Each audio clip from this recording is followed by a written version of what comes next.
So, hey guys, welcome to episode 9 of the R.A.D podcast. You're with Hugh Simpson today. Eric Machado, my partner in crime, is still in Canada. So I'm going to keep the wheels moving with this podcast. And today, rather than I was going to do a podcast on my own and interview myself and talk about some certain things, I'm actually going to interview the OG himself, who my namesake, my dad, Hugh Simpson Sr. You would have known in the past I've posted a few posts in relation to conversations I've had with my dad, and it's super insightful. But I wanted to talk to you today. It's about a half an hour episode, but I really wanted to discuss with you today some really insightful stuff, because I know Dad has certainly had an impact and influence on a number of people that he has certainly been in contact with through his lifetime.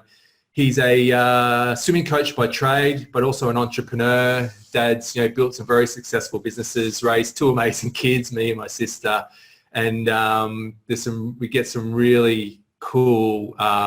Every time I talk to Dad, I get some really insightful pieces of information from him, all stemming from his religious beliefs to parenting to philosophy.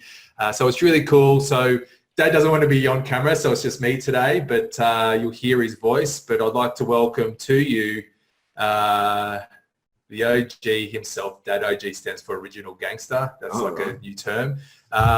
Hugh Simpson Sr. So thanks, Dad, for joining me on this podcast. Yeah, you're welcome, Hugh. So what's happening? Well, first of all, I see you've got a laptop. Did you buy that at McDonald's? Because it's got a MacBook. Oh my God. Is he serious? I'm dead serious. So that's Dad. Dad joke central. That's where I get my sense of humor from. I'm serious. Oh my God. But Dad, so look, I wanted to interview you for a long time, and I know a lot of people probably think it may be a little bit strange, but I think a lot of people, when they have conversations with their parents from time to time, they get deep and meaningful. And I know as of late, certainly a lot of the things that have happened to me, especially my separation, you and I have had some pretty deep conversations in terms of life, which I find always interesting when I talk to you. But a quick background on you, Dad. So I know people, if they've read my book, they would have seen that the story I initially told about you is that your father died when you were like 1. Yeah. So you never had a dad. So you were raised by your mum. Yeah. Mum came to get Dad for dinner one night, and I was 1 year old, and he was playing with me on the bed, and Mum came in wondering where he was because he was late for dinner, and I was lying on his chest and he was dead. So that was the last time I had anything to do with Dad. Yep. The rest of it, I was brought up with my mother, the best person I've ever known, and 2 sisters who were about 15 and 13 years older than me, and a brother who was about 8 years older than me. So I was brought up with really 3 women, some of the best people I've ever known. Yeah. And how do you think that's shaped you as a person growing up, like without a dad, with that male dominant figure in the house? You definitely know that there's something missing. All my friends had their dads and they do things, and I didn't, but I had 3 mothers, I suppose you could say, that took the place, and I think they did a terrific job. Yep. One, my older sister taught me to throw and kick and punch and play football and run, and the other one was always there to back me up. As in her father, she was a bit more aggressive, and Mum was always there. She was the perfect mother. Yep. And like in saying that as well, like your dad, like my grandfather, was a very good sportsman, right? He was good at sports and he was a very good businessman. Yes, my father's father owned one of the owners of R.A.D, the fruit canning company and the packaging company. Now owned by SPC. Now owned by SPC. My grandfather, who I never met, he died in his late 40s, I think. I never met him, as I said. He won the Victorian Heavyweight Boxing Championship and the Victorian Heavyweight Wrestling Championship on the same night. He was also the Australian skeet shooting champion, clay pigeon shooting champion. Yeah. My father won that. He beat his own father and he became the Australian champion. And my dad, he worked as the project manager for General Motors, and he was sent up to Brisbane during the 1940s, during the Second World War. He managed the production of the aeroplanes and cannons and other military equipment. Then when he came back, he got a job at General Motors as the project manager, and he died when I was one. I'd only just been born, so that's all I ever had to do with him. And how did that sort of shape you? I know we sort of mentioned it before, but like growing up with, two sisters and a mother and an older brother and without a father, and your dad being, quite obviously, very good at business and very good at sport. An engineer, educated at Geelong. So how'd that shape you growing up? Because what I want to get to from here is like, how did that shape you to then you help like your parenting of me? And I can only go by the stories that Mum and my sisters told me about my dad, who was obviously a very, very good man. He smoked a pipe and then was told to smoke cigarettes because it was healthier. Yeah, back in the day, all the doctors used to smoke cigarettes. And he didn't drink alcohol at all, and therefore I don't drink alcohol at all. I don't know what my children do. Whether they do now or not, I don't know. But that's how I was, and I'll always be like that. But I'm very conscious of females as far as their role, which, as far as I'm concerned, I've always thought they were equal anyhow. I never knew they weren't equal or weren't treated equal. Therefore, I agree with all the pushing and discussions that they're having now trying to get recognised as an equal person. They were always equal as far as I was concerned, and I can't believe that they're not. I still can't believe that they're not. Well, in terms of what they get paid and their jobs in... Just how they're seen. Yeah. And how do you think that helped you in relation to raising Zeta? I think that the women... So Zeta's my sister. Yeah, she's my daughter. So she's she's super intelligent. She's a nerd. Yeah, she's a super nerd. She was a partner of a law firm. She graduated with honours at uni. 2 degrees. 2 degrees. I copied her assignments. Yeah. And all your mates from the law course. And but yeah, so like she's got a pretty awesome job. Like how do you think, Well, we used to, when Zeta and Hugh were kids, for readers, at primary school, they'd have readers that were set by the class, but I used to get them to read books a bit more advanced. For example, Zeta and Hugh were brought up reading Dale Carnegie's books. They've read all the Dale Carnegie's books. We used to read it. They'd read it back to me. Like How to Win Friends and Influence People. Yes. The Ogmandino. Ogmandino was another one of those brilliant writers. We used to read those together. So I'm talking when they're 5 or 6, they're reading these sort of self-help books. And these were the original authors too, the better authors of the day. So they grew up reading those books, trying to build up their self-esteem and their confidence. And that's what these books are for. And I think they should be read by everybody. So why did you have the foresight to get us to read that? Is it because you missed out on that? You were giving us an opportunity that you didn't have? Yes, I was in a fortunate position where I didn't have to think much. I was looked after by everybody. I wouldn't say I was spoilt, but I was looked after by everybody, and I didn't realise you'd grow up one day. So I didn't worry too much about it. And then when I had children, I thought, hello, I don't want them to be like me. I want them to be better. In my day, you didn't have to worry too much about anything. I'm an industrial designer. Then I was conscripted into the army. And then when I got out, I never went back into that. I worked at General Motors in the styling department for about a year, and I had a bad car accident. So I just had to look at life differently. So I started reading these books. And reading these books, I think that helped shape me. my life. Who told you to start reading the books? Did you just started yourself, or did someone point you in that direction?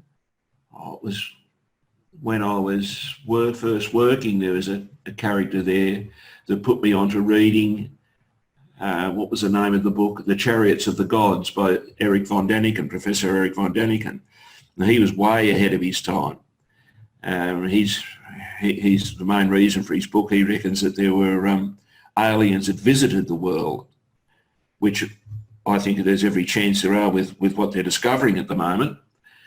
And it just opened my eyes up, and I can remember when I was about 16 or 17, I was waiting for my friends. We were going to go out one night to a dance and do what we usually do, chase the girls and never meet any. But I was looking up into the sky and I could see all the stars, and I started thinking, well, what's on the other side? And what's on the other side? And I couldn't work it out, so I got stressed out and went inside and went to bed. And I tried not to think about it. And since then, I've been reading as much as I can, researching how it all started, who wrote the Bible, where did it all come from.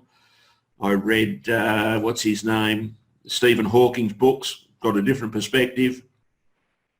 And I started writing a book on the characters in the Bible, and then I was reading somewhere that life started from a single atom, a hydrogen atom, and then that developed into a helium and then lithium, and the rest took over. And I thought, well, there you go.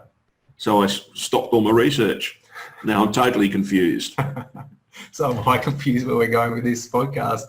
But yeah, so a guy introduced you to reading self-development books when you're working. Yep. Then you started reading some self-development books. Yeah. And that shaped you, and then you became a parent, and you thought, okay, well, I want to get my kids to start reading self-development books from an early age to help shape us. And then, like, what was the reason behind that? To make you more advanced than I was. In terms of what? Opportunities? Knowledge, opportunity, presentation, preparedness.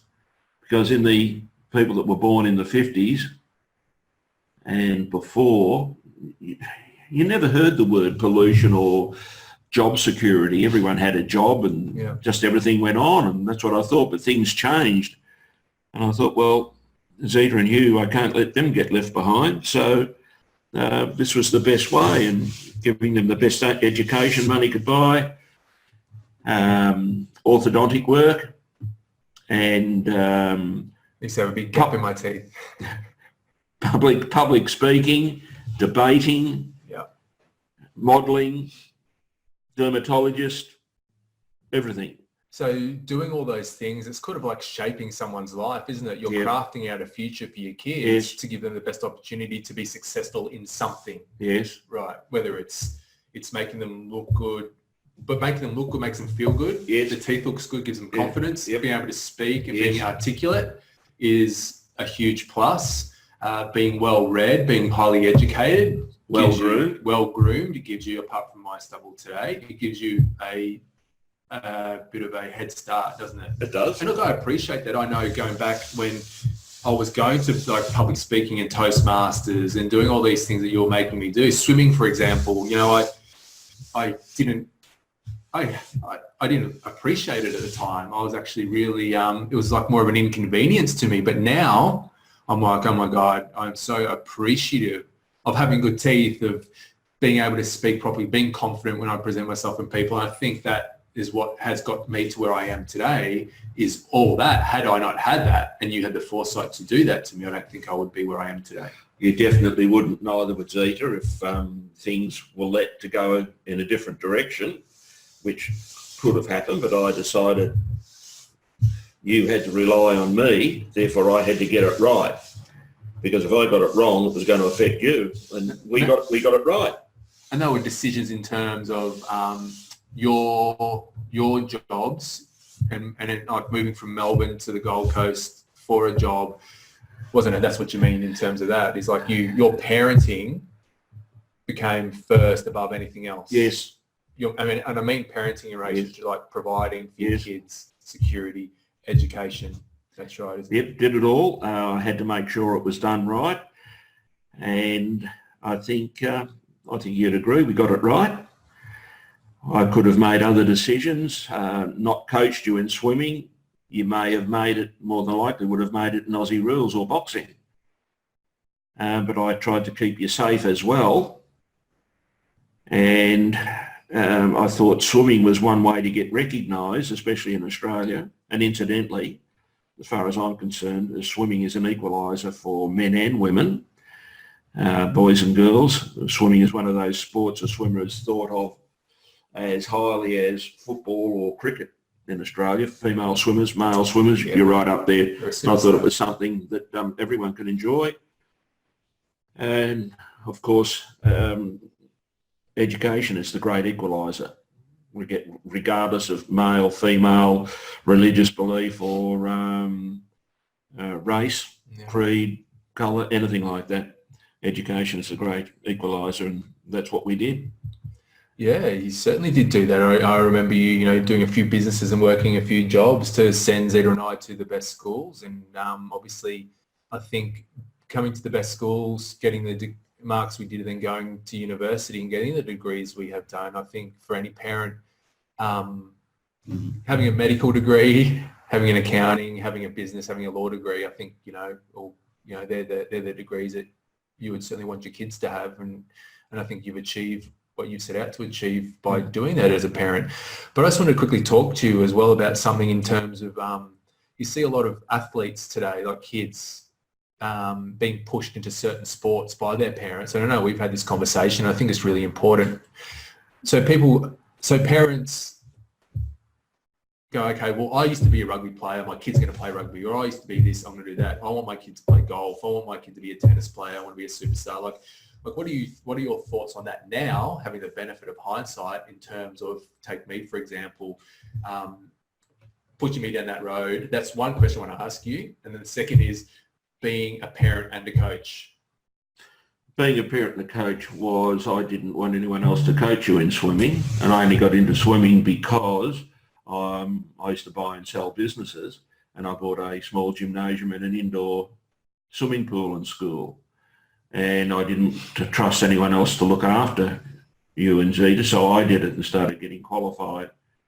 And I suppose that when we moved from Melbourne to Queensland, you and Zeta did so well, everyone else wanted to know who your coach was. So I sort of, in a way, reluctantly got into coaching, and I have coached a number of swimmers that have got to represent Australia. My own background was I had an injury, wanted to play Aussie rules football, couldn't, got into weights to help me, and I ended up on an Australian team to the Mr. University in 1975. Any regrets from that? For myself, yes, unless you were one in a million sort of thing, you weren't going to get much out of it. Like an Arnold Schwarzenegger. Like Arnold Schwarzenegger. I was fortunate enough to train with him in Australia and overseas.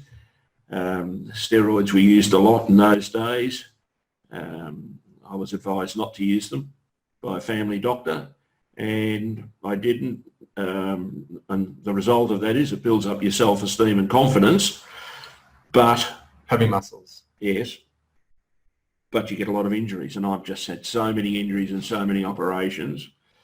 As far as pushing your kids into a sport, I think that a coach can give them the skills, but you've got to have a natural talent to get to the top, and you've got to have a natural desire.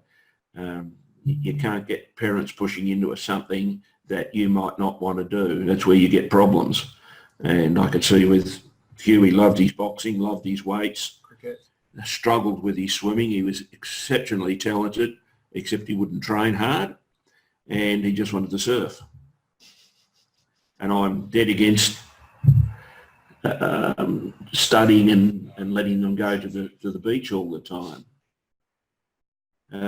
because it distracts them. So we never got into the nippers or anything. Having said that, there's a little fellow I'm coaching at the moment. He's just turned 9. Tough as they come, I can't make him train any harder. He's got that desire. I can give him the skills, but I was talking to his dad the other night, and he goes out the back and does big wave surfing at 9. This kid is as tough as they come. I can't make him like that. He just wants to do that. Yeah. I can make him, give him the skills, but I can't give him that desire. Yeah. So I think parents have got to look at that. The desire of their kids, what they want to do. That's one thing a coach can't do, is give you that desire. You've got it. Yeah, and I've seen that in football, cricket, golf. Yeah.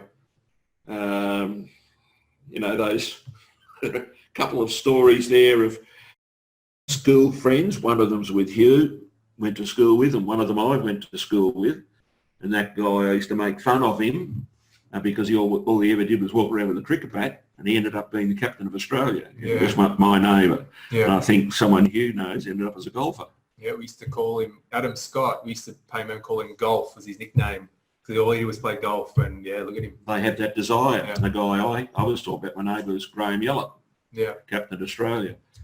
That's really interesting. They had that desire. Yeah, and that's one thing I think I know which I lacked, and I wish I put that into another sport. But you can't complain about that. It's shaped my future to where I am now. But like I look at all these kids, especially some kids that you're coaching in swimming, and they're really talented. And I look at my cousin, your nephew, and he's got his 2 young girls, and they're super talented at athletics.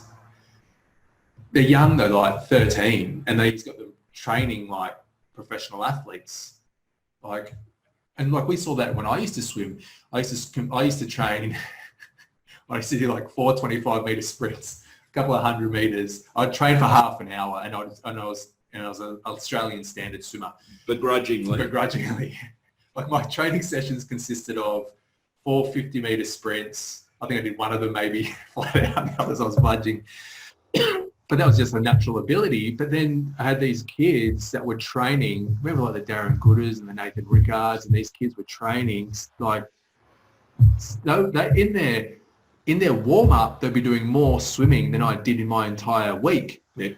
And I was still keeping up with them. But in saying that, like they had the passion desire, but then they burnt out. Now where are they now? They were nowhere. Well, except I think Nathan Rickard was Australian champion though. But I think he also, some of them still studied and they did very well and they did very good courses. You've got to look at where it's going to lead to. That's why I thought swimming would help. Like a launching pad beyond the pool. For getting noticed with your education. And that certainly worked, because there are a lot of top swimmers ended up as swimming teachers or coaches, and the effort they put into their sport, they should have got more reward. The people at the very top make money. Well, they are nowadays, but once upon a time, no one got anything for the effort they put in. I think if you're putting the effort in, you've got to get a reward. You're talking about coaches or the actual athletes? Both. Yeah.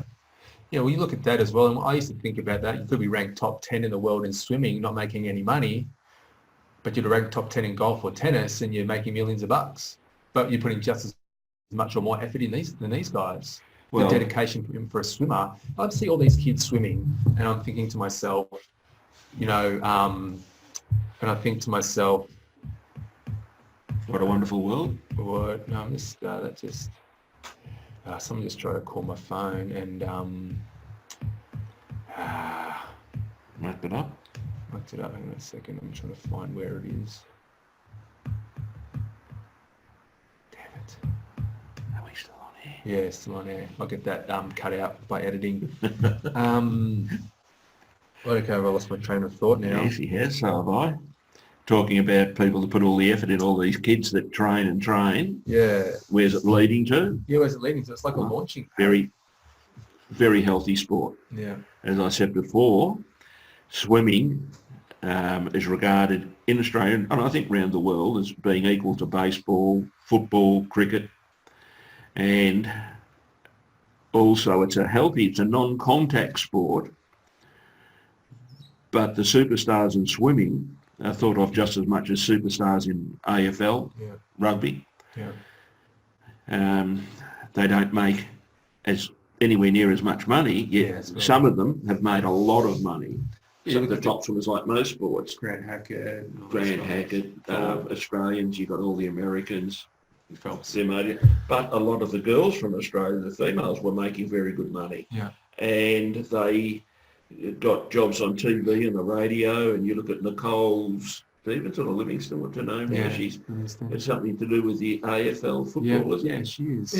Terrific. She got all that from swimming. So launching pad. It's a launching pad. Yeah, so like it's not going to be, it's like the footy players, and I think the NRL players is a good look at it. These young kids coming through making all this money, they're good at footy, then what happens after life after footy? A lot of them have trouble. Yeah. What was it I was watching on TV briefly? I can't remember his name, one of the rugby league players. I think he's got something to do with the pie company now. Yeah.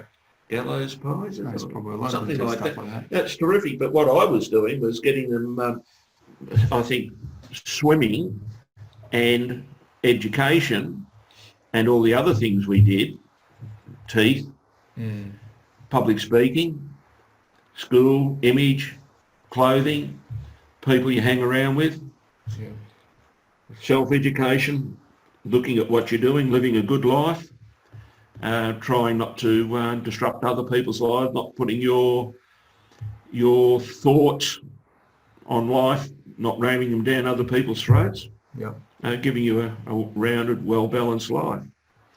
So your tip, like for parenting, like what are your tips for parenting? Like if I came to you now and I said, Dad, I'm just starting a family, I want to raise my kids the best way possible, like what would your tips be for parents out there? Well, what you've got to do is look at your life, and I based my upbringing of you on my mum, not having a father, and I thought she was just absolutely spot on, and I tried to change it for the modern world, adding a few extra things that they didn't need in my time. And I think you've got to remember that the parent is the adult, the parent's the parent. Don't let the children tell the adult what to do. I know over the last 40 years, parents will come up to me and say, little Johnny or little Betty won't do this or that. What'll I do? I say, well, one of you is a parent and one's a child. So providing the adult has got a good idea, got the right idea, they should direct the child.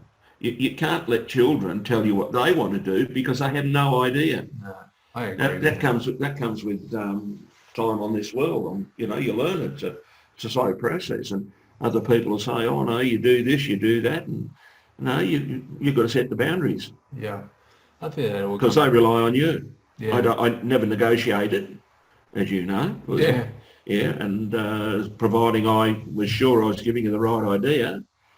And that was it. What I said, that was it. We go ahead, we do it, because I've experienced more than you. Yeah. Did I make any mistakes? Well, one, we won't talk about that. But that one mistake wouldn't have hurt. My sister and I wouldn't be here for the result for that. So you're blessed. So that's all you can do, is do what you think is right. But you've got to have the children, you've got to think what's best for them, and time changes and you've got to make adjustments and keep learning. Education, as I said before, education's the great equaliser, and you've got to educate yourself, and you've also got to help educate your children, point them in the right direction.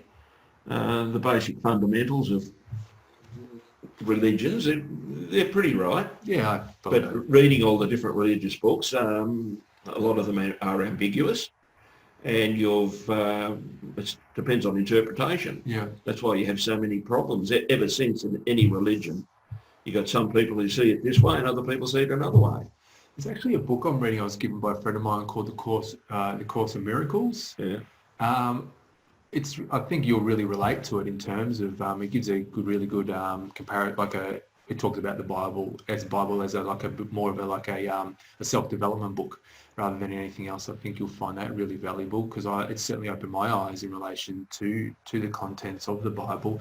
And what you're saying in terms of self-development, Dad, I'm right in it at the moment. I love doing it. I love reading. I love improving myself. And I think every day if you can do something, whether it's in your health, your wellness, and your self-development by reading, educating, eating better, just moving, taking those little shifts every day, you're just going to become a better person. Well, a lot of these people that are the authors of these books were very, very, very clever people. Yeah. There are a lot of people that write stuff are absolute drop kicks, but most but a lot of them really do know what they're talking about, and they've got that from experience. So, you look at families and you say, yeah, but some people are lucky. They were born into a family. Some people weren't lucky, and the courts say, well, this family had these problems. But that doesn't happen with all families. I came from a money family, and then Dad died, and Mum had to be very, very careful. So we had to watch what we did with the money. We could have gone through it, but Mum made it last. But my brother and sisters and myself, we turned out as good people. Yeah. That's like that post I did the other day. We were talking about that in relation to Marilyn Monroe, right? Like everyone's born into different circumstances and different upbringings, but one sibling or someone else may have the success because maybe the desire's there, maybe they can, but the other siblings may look at that and go, well, use their background and upbringing as, woe is me, I didn't deserve this, I'm just going to continue this in this obstacle pattern all my life. Well, someone else like yourself might go, okay, well, I'm going to rise above this and create some success. I remember when you and Zeta were, I don't know, 5, 4, 5 or something like that. For some reason or other, I was a bit annoyed. So I got you in the car and we drove to a housing commission area near the waterfront. And there was an unkept garden, unkept front lawn, a couple of old cars rusted out the front, and a wire fence, and there was a woman out the front, overweight, with a dressing gown on, fluffy moccasins, cigarette in her mouth, and hair up in rollers, watering. I don't know what she was watering. And I said, right, hop out and go under with her, and you both cried. I said, well, if you don't do what I say, that's where you'll end up. It's so funny you say that. The other day I threatened Bo and Harper with something very similar, and it's probably as a result of that. So you don't like it, get out and live with that person. Yeah. They're like, what? I'm like, it makes you think, doesn't it? Yeah. So you don't have to smack them, but you've just got to let them know that you're providing the lifestyle for them. Yeah, I think that kids these days, and I'm guilty of it 100%, is that we spoil them too much. We pander to them. We ask. Not me. Not you, but I pander and I say no. And I asked, even Harper said, oh, Harper, would you like to do this? And I'm like, would you like? You're going to do this. Yeah. Like, because she doesn't know. And then she's, no. I didn't have an experience. It's really interesting. And I've had a lot of these conversations maybe every couple of days with my wife. And, all families, if you've got one member of your family who doesn't do the right thing and they're odd, strange, it doesn't mean that it's your fault or your family's fault necessarily. When a person's developing with all the combinations of DNAs and all that stuff, when they combine, there's going to be little mistakes, and some people are going to turn out strange. You know what I mean? We actually spoke about the other day, saying, like, do you think someone's born a psychopath? And you were saying that, yeah, you think they are. Well, like, capable of, like, some atrocities. Yeah, well, that's my latest theory, is if a person's born, if a psychopath's a psychopath, the other personalities they bring in to protect who they really are, a psychopath. That's really interesting. And I was of the train of thought, like, everyone's born normal and it's their upbringing that's going to shape them. Well, the upbringing can reshape you to be a good person or not a good person. But there are a lot of mongrels out there who aren't psychopaths. Yeah, but a psychopath, they protect themselves by bringing in different personalities. And I think you can argue that with all the psychologists and psychiatrists, but that's how I see it, and I can't prove I'm right or wrong. So you're getting some nuggets here. Wish we had some more time, but we just talk about that's really interesting, Dad. Well, we're going to have to, this is the time, we wanted just half an hour now, and you wanted to finish now, but I really appreciate your time and coming in and talking to me about this. I know there's a lot of other stuff that I want to talk to you about. I didn't want to talk about religion. Yeah, and I didn't want to talk about politics, because I have firm beliefs on that too, and I could get strung up. That's right. Well, thank you so much for given the opportunity to record this podcast with you. And hopefully some of your listeners out there would have got some little bits of golden nuggets from Dad. And thanks for joining us. Remember to subscribe on the podcast, share with some friends, and follow us on Instagram, YouTube, and Facebook. Thank you. And just before we go, my lovely wife is here listening to me. I think she found out a few things about me that maybe she didn't know. But Hugh, it's a pleasure, and I hope it goes well and kicks off. Thank you. Good on you. Thanks, Dad. Bye.